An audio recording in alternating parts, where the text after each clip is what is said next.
بسم اللہ الرحمن الرحیم۔ السلام علیکم ورحمۃ اللہ وبرکاتہ۔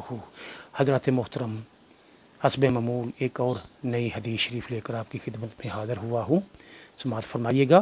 روایت ہے حضرت ابو بکر صدیق رضی اللہ تعالیٰ عنہ سے، فرماتے ہیں میں نے عرض کیا یا رسول اللہ صلی اللہ علیہ وآلہ وسلم، مجھے کوئی ایسی دعا سکھائیے جو اپنی نماز میں مانگا کروں۔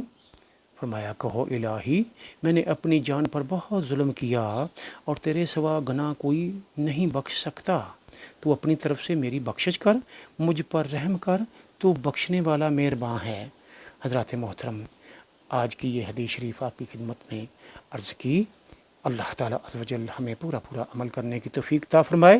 انشاءاللہ حسب معمول ایک اور نئی حدیث کے ساتھ آپ کی خدمت میں حاضر ہوں گا۔